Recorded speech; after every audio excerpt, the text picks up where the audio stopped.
కామారెడ్డి జిల్లా గాంధారి మండలం గౌరారం గ్రామంలో ఇటీవల కలకలం రేపిన కల్తీ కల్లు వ్యవహారంపై జిల్లా ఎక్సైజ్ శాఖ అధికారి హనుమంతరావు వివరణ ఇచ్చారు. కామారెడ్డి జిల్లాలో కల్తీ కల్లు తాగి 92 మంది తీవ్ర అస్వస్థతకు గురయ్యారని తెలిపారు. వీరిలో 67 మంది డిశ్చార్జ్ కాగా మిగతా వారు కామారెడ్డి, నిజామాబాద్ జిల్లా ఆసుపత్రిలో చికిత్స పొందుతున్నట్లుగా తెలిపారు. వీరిలో 3 ప్రస్తుతం ఐసీయూలో చికిత్స పొందుతున్నారన్నారు. ఈ ఘటనపై 4గురిని అరెస్టు చేశామన్నారు. బాన్స్వాడ్ పరిధిలో 18 టీఎఫ్టీల, ఎల్లారెడ్డి పరిధిలో 1 టీఎఫ్టీల లైసెన్స్లను రద్దు చేశామన్నారు. నేషనల్ డ్రగ్ యాక్ట్ కింద 27 మందిపై కేసులు నమోదు చేశామని తెలిపారు. ఇందులో 4 వ్యక్తులను అరెస్టు చేశామని, మిగతా 23 మంది పరారీలో ఉన్నట్లుగా వారిని కూడా పట్టుకుంటామని తెలిపారు.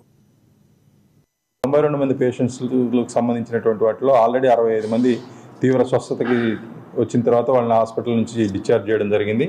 ప్రజెంట్గా 15 మంది నిజామాబాద్ జనరల్ హాస్పిటల్లో, అదేవిధంగా 12 మంది కామారెడ్డి జనరల్ హాస్పిటల్లో చికిత్స పొందుతున్నారు. వాళ్ళ కండిషన్స్ కూడా స్టేబుల్గా ఉన్నాయి.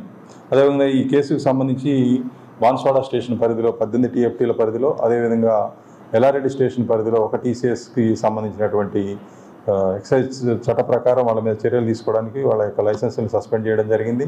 దీనికి సంబంధించినటువంటి 6 కేసులు నమోదు చేసాం. 6 కేసుల్లో 27 మంది ముద్దాయిలను ఇన్వాల్వ్ చేసాం. దాంట్లో ఆల్రెడీ 4గురిని అరెస్ట్ చేశాం.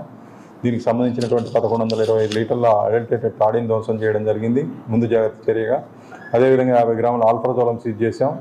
ఒక బడా దోస్తు వెహికల్ని కూడా సీజ్ చేయడం జరిగింది. దీంట్లో ఉన్నటువంటి ముద్దాయిల్ని పట్టుకోవడం కోసం దర్యాప్తులో భాగంగా మిగిలినటువంటి ముద్దాయిల్ని పట్టుకోవడం కోసం స్పెషల్ టీమ్స్ని ఫామ్ చేశాం.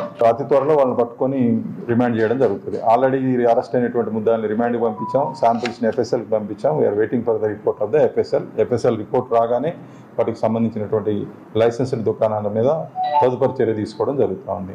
ముందు జాగ్రత్త చర్యగా అన్ని స్టేషన్ పరిధిలో ఉన్నటువంటి అన్ని కళ్ళు దుకాణాలని, డిపోలకు సంబంధించినటువంటి వాటిని క్షుణ్ణంగా తనిఖీ చేస్తున్నాం. ఎక్కడ ఏ విధమైనటువంటి అవాంఛనీయ సంఘటనలు జరగకుండా అన్ని రకాలైన జాగ్రత్తలు తీసుకోవడం జరుగుతుంది. జిల్లా యంత్రాంగం కోఆపరేట్ చేశారు ఈ విషయంలో. జిల్లా కలెక్టర్ గారి ఆదేశాల మేరకు మరియు ఎక్సైజ్ శాఖకు సంబంధించినటువంటి ఉన్నతాధికారులకు, డిప్యూటీ కమిషనర్ నిజాం